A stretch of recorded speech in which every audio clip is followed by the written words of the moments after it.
Au nom du Père et du Fils et du Saint-Esprit.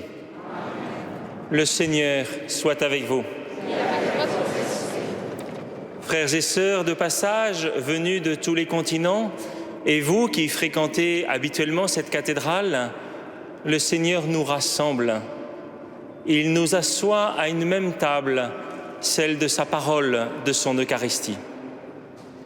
Nous sommes en communion avec ceux qui nous suivent sur les ondes de Radio Notre-Dame, par la chaîne de télévision KTO, et ensemble nous portons une même espérance, celle d'être réunis dans l'éternité pour le festin du royaume.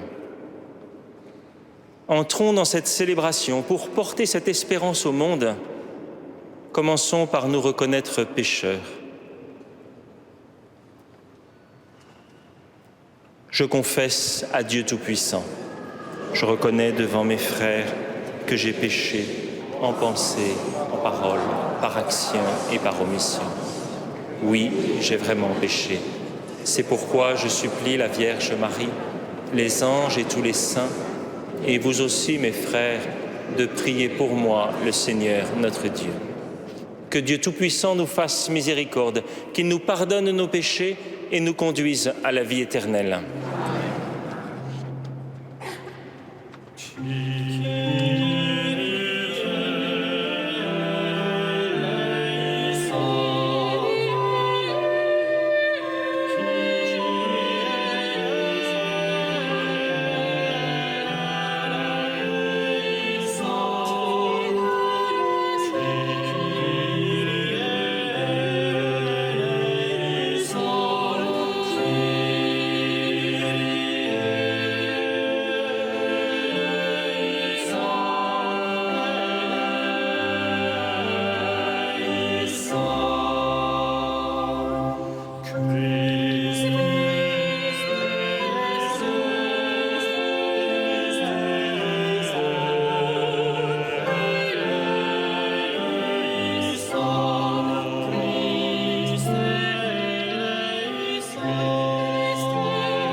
Gloria in excelsis Deo.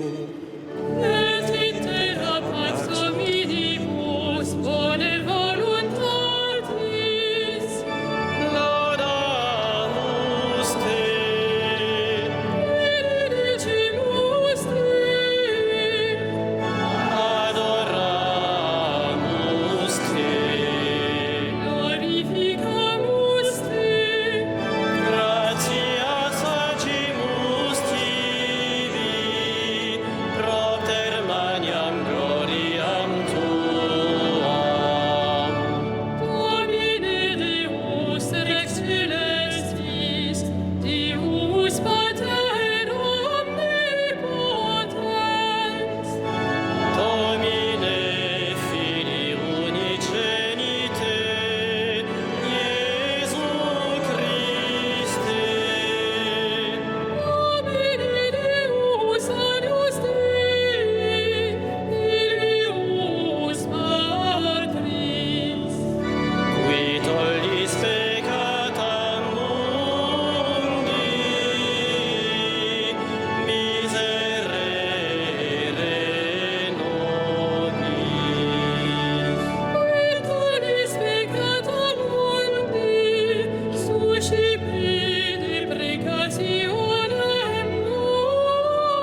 Prions le Seigneur.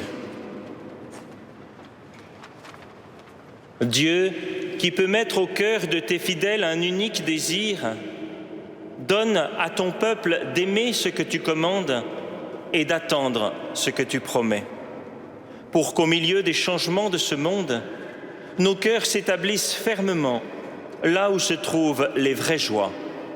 Par Jésus-Christ, ton Fils, notre Seigneur et notre Dieu qui règne avec toi et le Saint-Esprit maintenant et pour les siècles des siècles.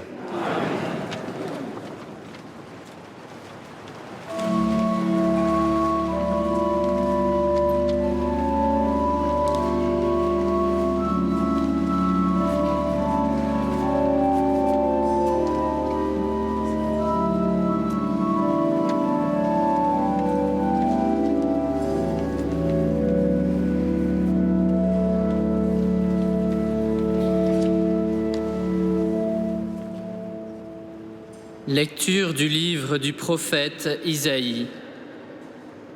Ainsi parle le Seigneur.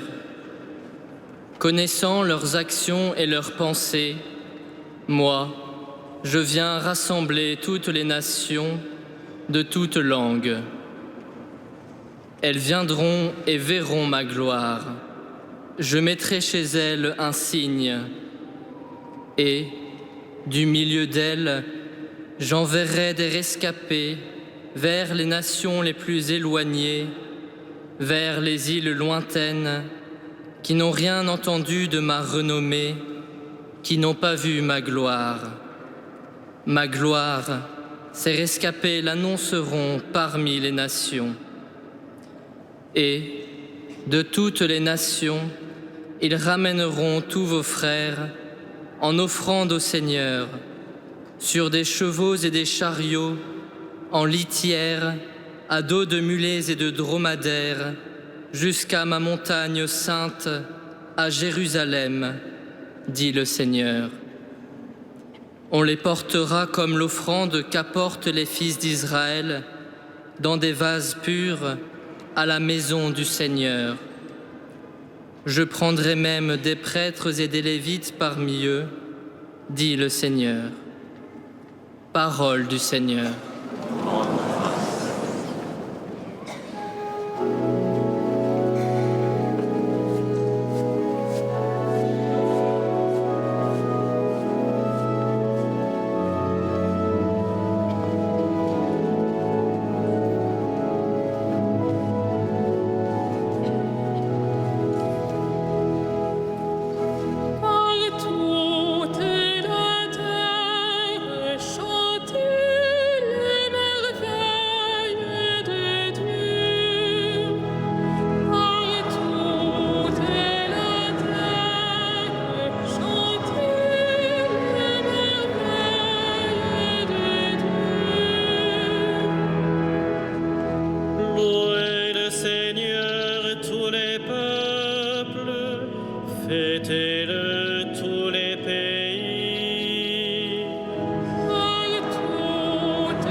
Éternelle est la fidélité du Seigneur.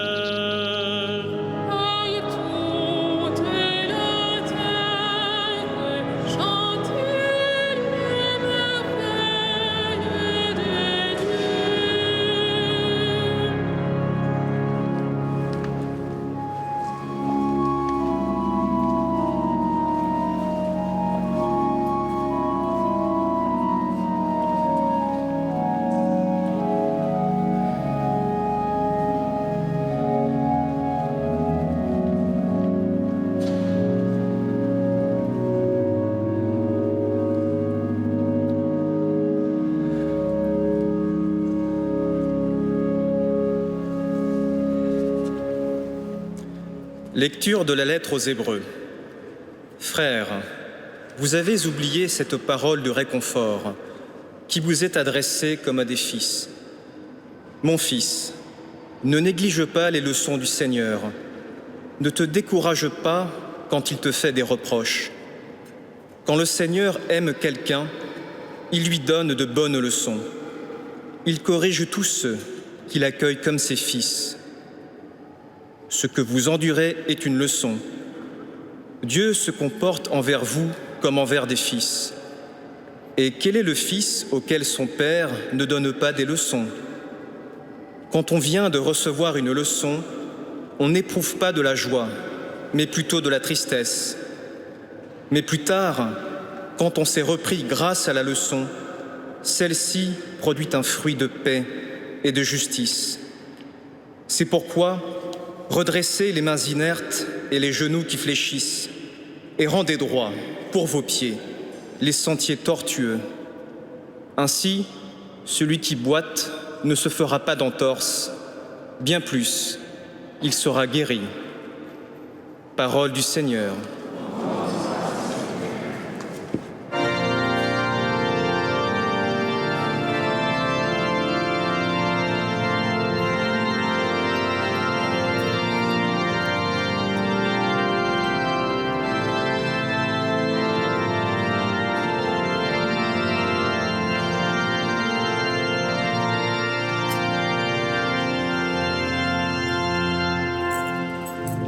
Alléluia, Alléluia, Alléluia, Alléluia, Alléluia, Alléluia.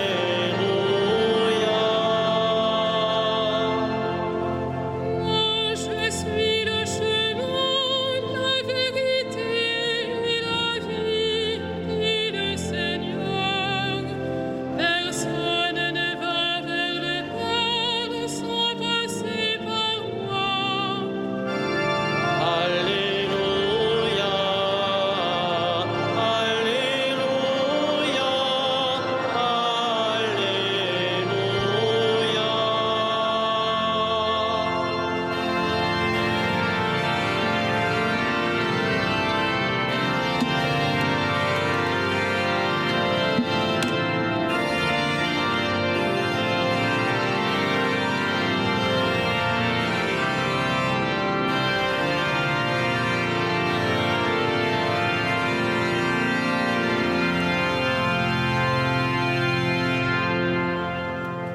Le Seigneur soit avec vous. Et avec votre esprit, Évangile de Jésus-Christ selon saint Luc.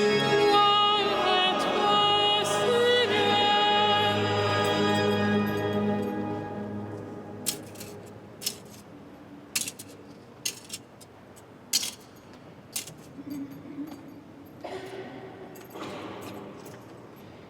En ce temps-là, tandis qu'il faisait route vers Jérusalem, Jésus traversait villes et villages en enseignant.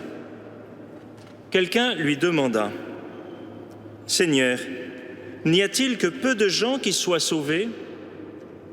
Jésus leur dit : « Efforcez-vous d'entrer par la porte étroite, car je vous le déclare, beaucoup chercheront à entrer et n'y parviendront pas.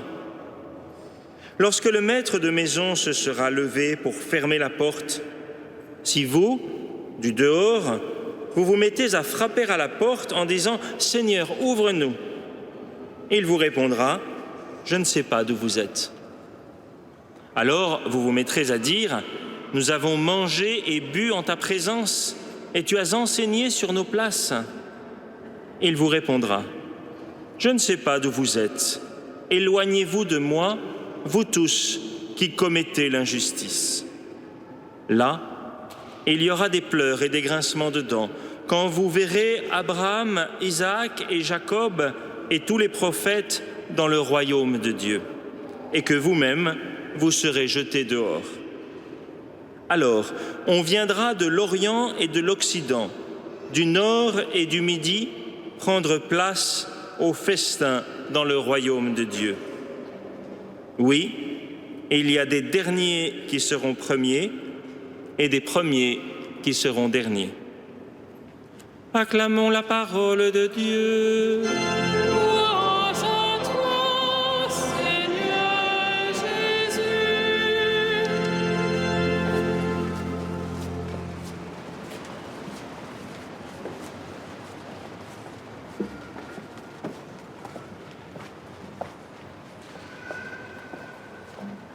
Frères et sœurs, en écoutant l'actualité récente dans notre pays, il nous semble décidément bien difficile de trouver la juste façon de vivre ensemble. Comment admettre et intégrer toutes nos diversités culturelles et religieuses dans notre pays? Alors qu'il s'agisse des fêtes religieuses, des menus dans les cantines, des tenues vestimentaires à l'école ou sur la plage, tout semble poser problème.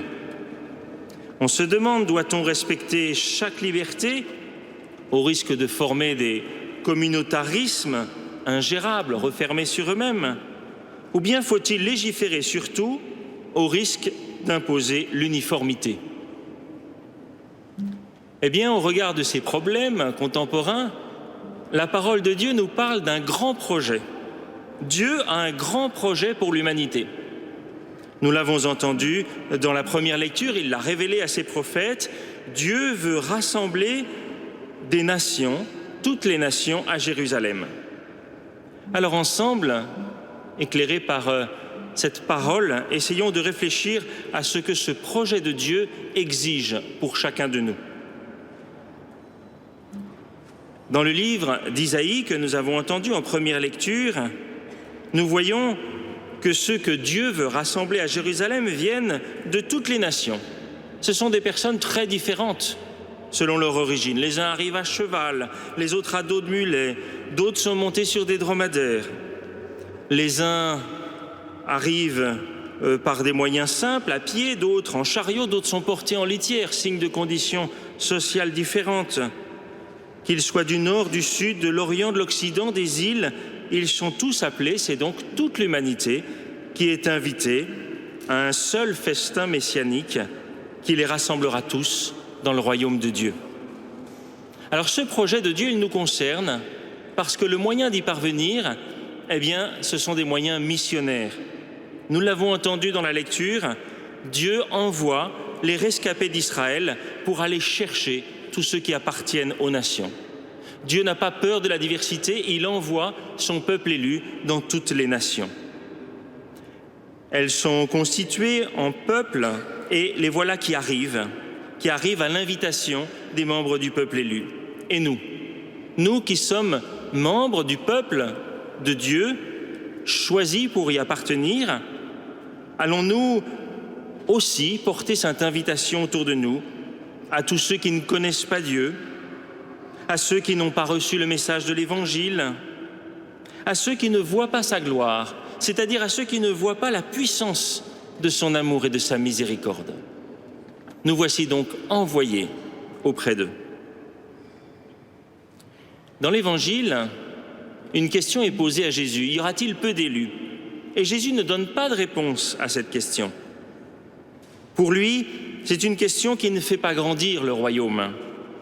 Mais il donne réponse à une question plus importante, plus essentielle, non pas sur le nombre des élus, mais sur la façon d'en faire partie.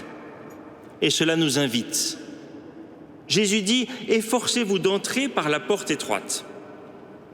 Alors d'abord, posons-nous des questions sur cette porte. Cette porte est étroite parce que c'est un acte individuel. Il ne s'agit pas d'un grand portail où tout le monde passe sans être reconnu. C'est une porte que l'on franchit par une décision personnelle, un acte personnel. Cette porte, c'est un moyen de rencontre personnelle avec le Christ, qui est la porte d'entrée du royaume. Et cette rencontre avec le Christ se fait dans l'existence de chacun. Autrement dit, cette porte personnelle, c'est la vérité du cœur de chacun qui se détermine pour ou contre le Christ, pour ou contre l'Évangile, qui choisit de mettre ou non en application la bonne nouvelle qu'il nous annonce. Autrement dit, on peut donner un autre nom à cette porte, c'est la conversion. Alors on nous dit que cette porte, eh bien, elle est étroite, signe que c'est une porte exigeante. Efforcez-vous d'y entrer, dit Jésus. On peut même traduire ce mot grec par mener une lutte pour y entrer. C'est effectivement un combat qu'il faut mener pour accomplir cette conversion, pour choisir délibérément de vivre de l'Évangile là où nous sommes. Alors demandez-nous maintenant, quelle est cette exigence à laquelle il faut répondre pour franchir la porte étroite? À ceux qui n'ont pas voulu franchir cette porte, et lorsqu'ils frappent pour vouloir entrer, le maître dit « Je ne sais pas d'où vous êtes ». Pourtant, ils ont l'air bien connus puisqu'ils ont mangé et bu en sa présence. Donc, pour entrer dans la porte étroite, il ne suffit pas d'avoir eu connaissance ou aperçu le Seigneur. Si Jésus ne les reconnaît pas, ce n'est pas parce qu'il ne les a pas vus, c'est parce que leur cœur ne s'est pas tourné vers lui, parce qu'ils n'ont pas franchi le seuil de mise en œuvre de la bonne nouvelle. Il ne les connaît pas parce qu'ils ne lui appartiennent pas. Et pourquoi ne lui appartiennent-ils pas? Non pas parce qu'ils n'ont pas fréquenté les lieux où il était ou fréquenté des églises, que sais-je. Ils ne lui appartiennent pas parce qu'ils ne font pas la volonté du Père. Jésus a dit, pour entrer dans le royaume, il ne suffit pas de dire « Seigneur, Seigneur », il faut faire la volonté de mon Père. Donc, c'est pour nous tout de même un appel exigeant. On peut participer à des liturgies, on peut écouter des conférences ou des enseignements, on peut même recevoir des sacrements sans véritablement appartenir au Christ tant que notre cœur ne s'est pas délibérément déterminé pour lui. Tant que nous n'avons pas choisi de mettre en œuvre concrètement son évangile. Alors, la parole que Jésus adresse à ses interlocuteurs peut s'adresser à chacun d'entre nous. Si vous vous trouvez à la porte que vous n'avez pas franchie, vous entendrez cette parole « Éloignez-vous loin de moi, vous qui commettez l'injustice ». Alors comment le comprendre concrètement? Écoutons de nouveau les paroles que le pape François a adressées aux jeunes dans la veillée des JMJ, récemment à Cracovie. Il les invitait à ne pas confondre le bonheur avec un canapé. Un canapé, disait-il, qui nous aide à nous sentir à l'aise, tranquille, bien en sécurité. Pour suivre Jésus, disait-il, il faut avoir une dose de courage. Il faut se décider à changer le canapé contre une paire de chaussures qui t'aideront à marcher. Voyez, il ne s'agit pas de s'installer, il s'agit de marcher. Je poursuis ce que dit le pape. Allez par les routes en suivant la folie de notre Dieu, qui nous enseigne à le rencontrer en celui qui a faim, en celui qui a soif, en celui qui est nu, dans le malade, dans l'ami qui a mal tourné, dans le détenu, dans le réfugié, dans le migrant, dans le voisin qui est seul. Allez par les routes de notre Dieu qui nous invite à être des acteurs politiques, à être des personnes qui pensent, à être des animateurs sociaux. Voyez, il donne des exemples concrets à ces jeunes sur la façon dont ils peuvent se mettre en route pour franchir cette porte. Oui, frères et sœurs, elles sont nombreuses les possibilités de franchir la porte étroite. À nous de trouver celles qui sont dans notre existence. Mais, sachons-le, cela reste une lutte contre notre paresse, contre notre désir de sécurité ou de confort. Jésus ne nous invite pas à la tranquillité, il nous invite à courir le risque d'aller à la rencontre de l'autre et de mener un combat, le combat de la justice et de la vérité. Alors, frères et sœurs, puisque des hommes de toute nation, de toute langue sont appelés à prendre place au festin du royaume, soyons auprès de tous les messagers de cette invitation. Nous sommes porteurs d'un message de miséricorde et de paix que le Seigneur nous a confié pour le monde. N'ayons pas peur de la diversité, n'ayons pas peur d'aller vers l'autre. Nous pourrons ainsi annoncer la bonne nouvelle dont nous sommes porteurs et nous ne le ferons qu'en nous convertissant. Acceptons joyeusement, frères et sœurs, de passer par la porte étroite des décisions que nous avons à prendre, petites ou grandes. Elles nous mettent à la suite du Christ, lui qui, par amour pour les hommes, monte à Jérusalem pour y offrir sa vie. Amen.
Credo in unum Deum.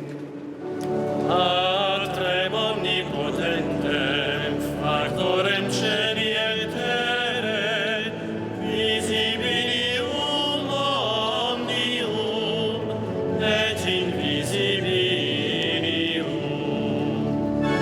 Et in unum Dominum Jesum Christum, Filium Dei unigenitum,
Prions ensemble au moment d'offrir le sacrifice de toute l'Église.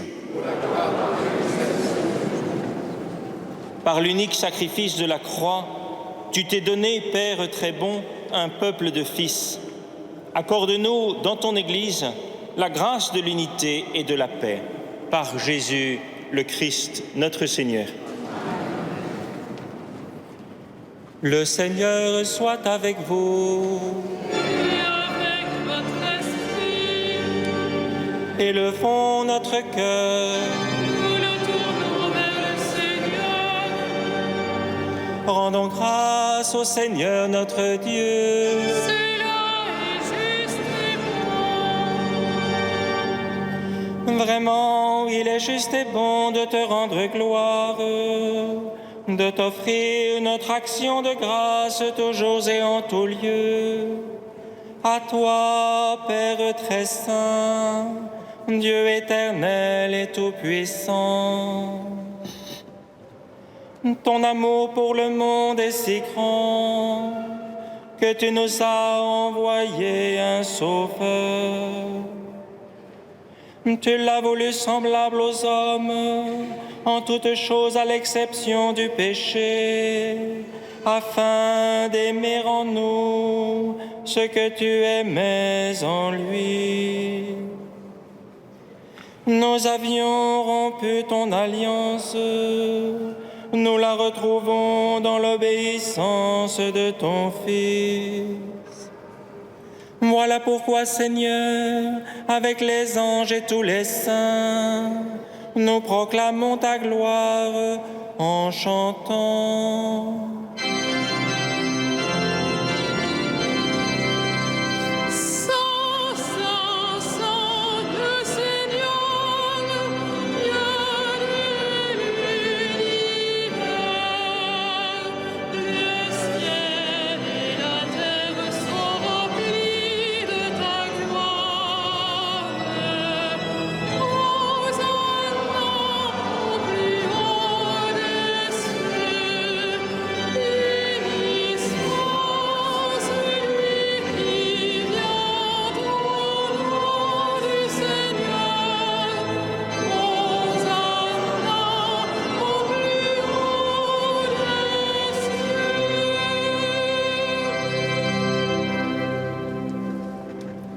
Tu es vraiment saint, Dieu de l'univers, et toute la création proclame ta louange, car c'est toi qui donnes la vie. C'est toi qui sanctifies toutes choses par ton Fils, Jésus-Christ notre Seigneur, avec la puissance de l'Esprit Saint. Et tu ne cesses de rassembler ton peuple afin qu'il te présente partout dans le monde une offrande pure. C'est pourquoi nous voici rassemblés devant toi et dans la communion de toute l'Église, en ce premier jour de la semaine, nous célébrons le jour où le Christ est ressuscité d'entre les morts. Par lui que tu as élevé à ta droite, Dieu Tout-Puissant, nous te supplions de consacrer toi-même les offrandes que nous apportons. Sanctifie-les par ton esprit pour qu'elles deviennent le corps et le sang de ton Fils, Jésus-Christ notre Seigneur, qui nous a dit de célébrer ce mystère. La nuit même où il fut livré, il prit le pain. En te rendant grâce, il le bénit, il le rompit et le donna à ses disciples en disant: Prenez et mangez-en tous, ceci est mon corps livré pour vous.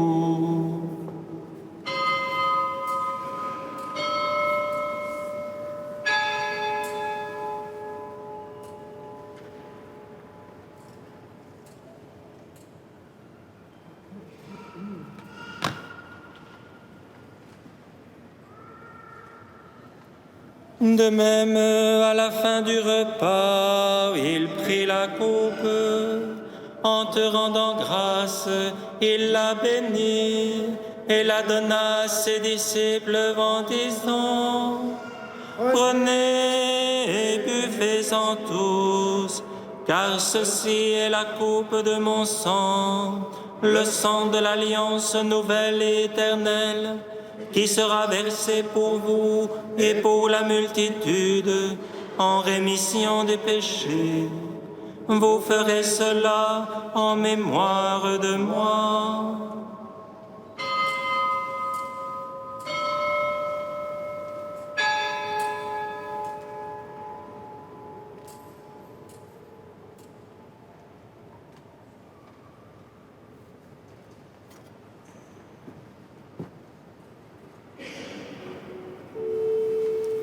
Il est grand le mystère de la foi. Nous proclamons ta mort, Seigneur Jésus. Nous célébrons ta résurrection. Nous attendons ta venue dans la gloire. En faisant mémoire de ton Fils, de sa passion qui nous sauve, de sa glorieuse résurrection et de son ascension dans le ciel, alors que nous attendons son dernier avènement, nous présentons cette offrande vivante et sainte pour te rendre grâce. Regarde, Seigneur, le sacrifice de ton Église et daigne y reconnaître celui de ton Fils qui nous a rétablis dans ton alliance. Quand nous serons nourris de son corps et de son sang et remplis de l'Esprit Saint, accorde-nous d'être un seul corps et un seul esprit dans le Christ.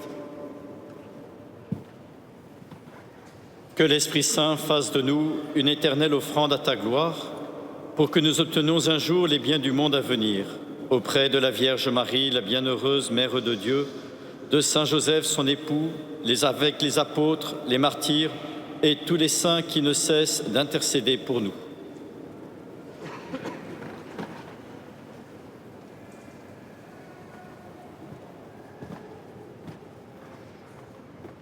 Et maintenant, nous te supplions, Seigneur, par le sacrifice qui nous réconcilie avec toi, étends au monde entier le salut et la paix.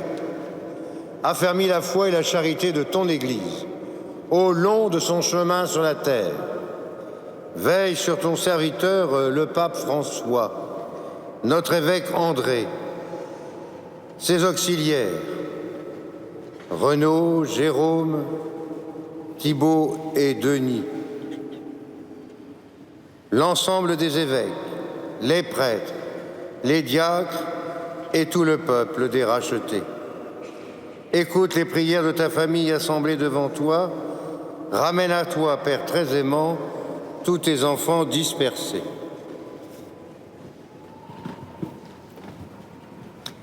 Pour nos frères défunts, pour les hommes qui ont quitté ce monde et dont tu connais la droiture, nous te prions. Reçois-les dans ton royaume, où nous espérons être comblés de ta gloire, tous ensemble, et pour l'éternité, par le Christ notre Seigneur, par qui tu donnes au monde toute grâce et tout bien. Par lui, avec lui et en lui, à toi, Dieu le Père Tout-Puissant, dans l'unité du Saint-Esprit, tout honneur et toute gloire pour les siècles des siècles.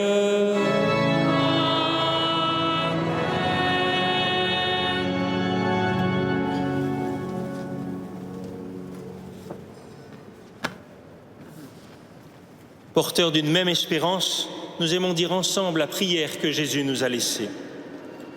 Notre Père, qui es aux cieux, que ton nom soit sanctifié, que ton règne vienne, que ta volonté soit faite sur la terre comme au ciel.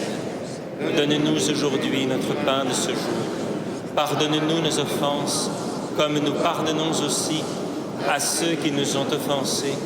Et ne nous soumets pas à la tentation, mais délivre-nous du mal. Délivre-nous de tout mal, Seigneur, et donne la paix à notre temps. Par ta miséricorde, libère-nous du péché. Rassure-nous devant les épreuves en cette vie où nous espérons le bonheur que tu promets et l'avènement de Jésus-Christ, notre Sauveur. Car c'est à toi qu'appartiennent le règne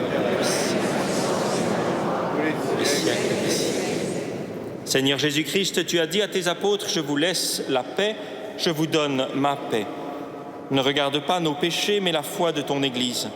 Pour que ta volonté s'accomplisse, donne-lui toujours cette paix et conduis-la vers l'unité parfaite, toi qui règnes pour les siècles des siècles. Que la paix du Seigneur soit toujours avec vous. Frères et sœurs, dans la charité du Christ, échangeons un signe de sa paix.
Heureux les invités au repas du Seigneur.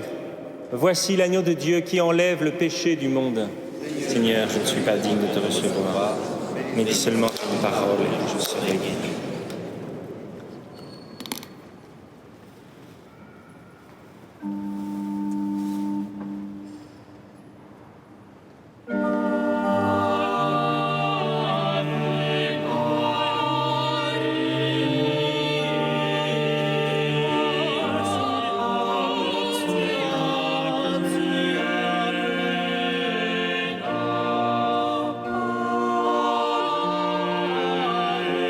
Amen.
Frères et sœurs bien-aimés, quelques informations pour ces temps que nous vivons.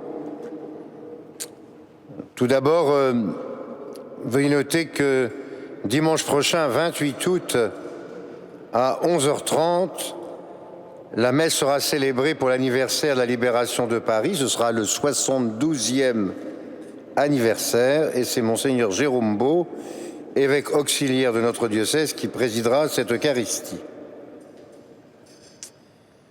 Par ailleurs, ce soir, comme tous les vendredis, samedis et dimanches de l'été, vous êtes invités au spectacle Notre-Dame de Paris, cathédrale vivante. C'est sur grand écran, en 2 langues, français et anglais, et l'entrée est libre. C'est à 21h15. Mardi prochain, mardi 23 août, donc à 20h30, récital d'orgue au grand orgue de la cathédrale par M. Vincent Dubois, que nous entendons d'ailleurs pendant la messe actuellement, et qui est organiste titulaire au grand orgue. Vous pouvez vous inscrire en prenant des places à l'accueil, comme à l'accoutumée. Par ailleurs, dans l'agenda, vous pouvez noter, renoter, si vous ne l'aviez pas fait, le vendredi 9 septembre à 18h30, l'ordination épiscopale de Monseigneur Denis Achier et de Monseigneur Thibaut Verny comme évêque auxiliaire du diocèse de Paris. Ils viennent d'être nommés par le pape François et ils sont déjà nommés vicaires général de notre diocèse. Donc, le 9 septembre, nous comptons sur vous. Je ne vous rappelle pas les 2 autres dates que vous avez notées, mais je les dis quand même. Le 4 septembre, dimanche 4 septembre, le matin, à 11h30, Monseigneur Beau présidera la messe pour rendre grâce pour le ministère accompli ici même par 4 prêtres étudiants du Bénin et du Burkina Faso, au moment où ils vont rejoindre d'autres communautés. Et le soir, à 18h30, ce sera l'archevêque de Paris qui présidera la messe, comme tous les dimanches soirs, et ce sera l'action de grâce pour mes 13 années de présence parmi vous, comme recteur de cette cathédrale. Par ailleurs, le dimanche suivant, donc le 11 septembre, ce sera l'installation donc de Monseigneur Patrick Chauvet comme recteur de cette cathédrale. Il nous a fait la joie de venir ce soir, c'est lui qui distribuait la Sainte Eucharistie au milieu, bien sûr, des autres prêtres.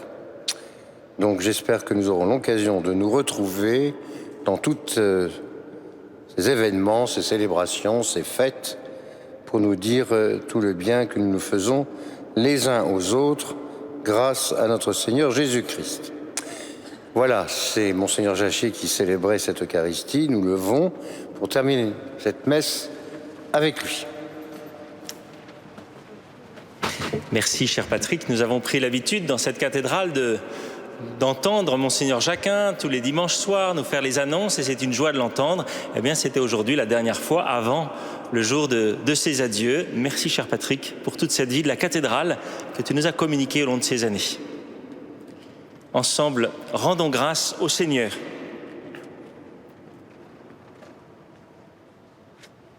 Que ta miséricorde, Seigneur, agisse en nous et nous guérisse entièrement.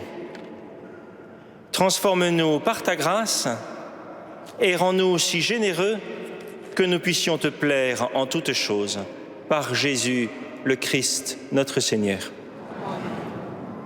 Le Seigneur soit avec vous. Et que Dieu Tout-Puissant vous bénisse, le Père, le Fils et le Saint-Esprit. Allez dans la paix du Christ. Rendons grâce à